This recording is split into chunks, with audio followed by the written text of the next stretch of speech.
Okay, guys, y'all know how Taraji P Henson has been pretty open about her relationship with alcohol and her mental health, and how she had to take a step back? And you know what? I cut out the alcohol too. I just can't recover. Even if I have wine, the next day I'm like, and it's just like, what's the point, you know? So I enjoy my mocktails. And I've often heard doctors talk about how alcohol, we don't think about it, even just with wine, but just how it can be one of the most deadliest, and not just from a physical perspective, but cognitively, the brain doesn't function the same. It just does not. We live in a society where if you're not drinking, something's wrong. Girl, why you not drinking? But I found out that I can really enjoy myself sober. Like because you know why? I remember what I did the night before. And once I proved to myself that I could really still go out and really enjoy. In fact, I think I had more fun. Well, from the way she talks, it just gives the impression that she doesn't take alcohol or because she just wants more clarity. But from what I've heard, allegedly, Taraji's sobriety break isn't about a peaceful, spiritual fast. It is reportedly a desperate attempt to save a career that was allegedly slipping away because of her drinking. In fact, sources are now revealing that Taraji wasn't getting jobs because her drinking was supposedly making her a liability on set. And apparently, the real reason she had to resort to hosting gigs, indie films, and reality TV guest spots was because the major film studios had put a quiet red line through her name because she was drinking too much. Her behavior became unpredictable, and Hollywood blacklisted her under the guise of she's too expensive and too difficult to work with. Baby, I don't know if this is the elites blackballing Taraji and making sure she never works because of how she exposed them, but whatever is going on is already affecting Taraji big time. She's literally on our timelines for all the wrong reasons, yikes. Y'all know that Taraji P Henson has never been one to sugarcoat her reality, and she's earned massive respect and criticism for her raw, unfiltered openness about her struggles. Basically, instead of maintaining a pristine, untouchable Hollywood image, Taraji has candidly shared how intense pressure, career burnout, and severe anxiety once led her to use weed and alcohol to numb out and cope with the stress. Actually, during an interview on The Breakfast Club, Taraji opened up about her decision to go completely sober for 5 months. And while Taraji has her own wine brand, 7 Daughters, she clarified that she still enjoys her wine periodically, but she realized that sometimes to be fully present and preserve her mental peace, she has to step back and sober up. Drink anymore? How did that? I do have my wine brand, and I love my 7 Daughters, but I do take breaks. For 5 months I had stopped drinking because I felt like I needed clarity.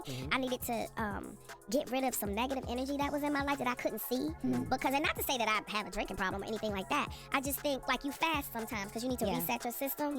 I did this sobriety for like 5 months, and then when I have to promote my wine, and I do really like my 7 Daughters, but it's low in calories, and it doesn't get you like plastered. In another raw, unfiltered moment, Taraji confessed that her mental health struggles with severe anxiety and depression were driving her to self-medicate. This is actually where her famous soul-cleansing solo trip to Bali came from. Apparently, she realized that smoking and drinking to escape her reality wasn't fixing the underlying emotional weight of being a black woman in a demanding, often exploitative industry, and she had to ditch the weed and the alcohol, go entirely off the grid, and eat, pray, love her way back to her true self. However, while Taraji is out here preaching about clarity and system resets, the streets are whispering a completely different story. Industry insiders are alleging that Taraji's drinking had actually crossed the line from taking the edge off to making her a flat-out liability on set, and that Hollywood didn't quietly blacklist her because she was too expensive or too outspoken, but because her behind-the-scenes coping mechanisms were making her completely unpredictable to insure and hire. Now guys, on one hand, what these insiders are saying could be true, but if you ask me, the timing is a little suspicious. Like, why is this coming up after Taraji has been vocal about what she's been through in the industry? I mean, Taraji has said quite a few times, including very recently, that she's been underpaid, and even for significant roles that she got, she had to fight. I still don't feel like I'm getting paid what I deserve. And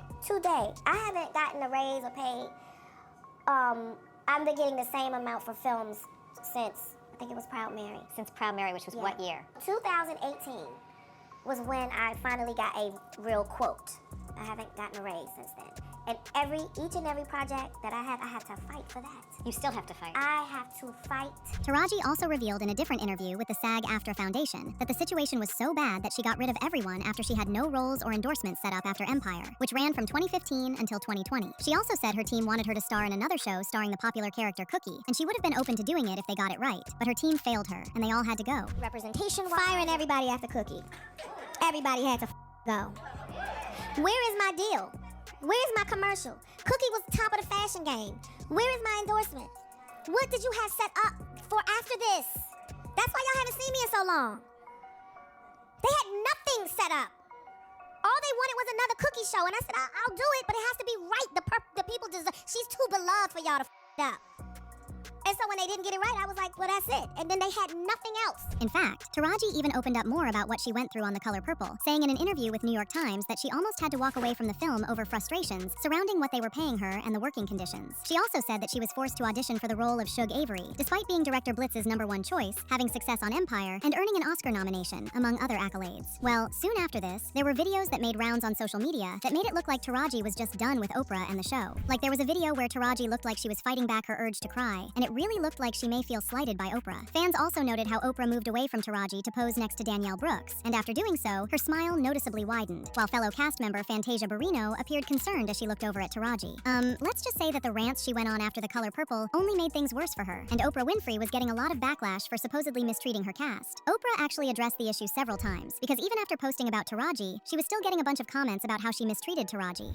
About this whole Taraji, I heard I was trending yesterday because people are saying that I was not supporting Taraji. Taraji will tell you herself that I've been the greatest champion of this film, championing not only the behind-the-scenes production, but also everything that everybody needed. So whenever I heard that there was something that people needed, I'm not in charge of the budget because that's Warner Brothers. You know, that's the way the studio system works. And we as producers, everybody gets their salary. That's negotiated by your team.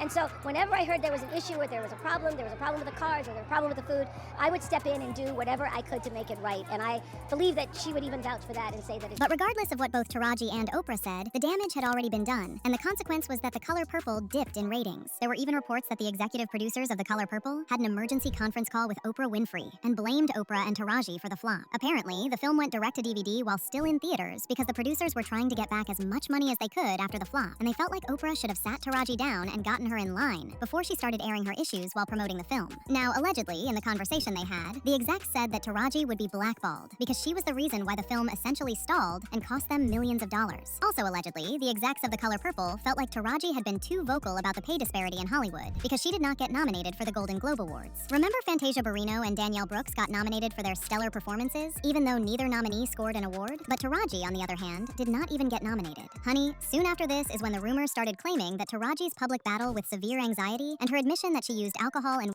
to numb out was actually code for a much bigger, messy problem that was happening behind closed doors. I mean, Taraji has admitted she is terrible at auditioning, and now some sources are spilling that the numbing out before major industry meetings or auditions made her look unprepared or erratic, which is why she wasn't landing the major blockbuster roles she deserved. Also, like I said, back in late 2023, Taraji famously fired her entire representation team because they couldn't properly capitalize on her Empire fame. While she blamed them, more rumors are now swirling that her team actually gave up on her because managing her lifestyle while she was using all sorts of things had become really difficult. Now, of course, her fans find this ridiculous cause Taraji had already clarified that she doesn't have a drinking problem, but chose to do sobriety fasts because she needed absolute clarity and wanted to rid her life of negative energy that she couldn't clearly see. And instead of Hollywood addressing the fact that an Oscar-nominated Golden Globe-winning household name was still fighting for basic parity and proper on-set accommodations, like being given rental cars instead of having to drive herself to set, suddenly, anonymous industry sources began leaking stories that her representation team didn't fail her, but rather that she was unmanageable. According to her fans, her honest admissions about battling severe anxiety and occasionally using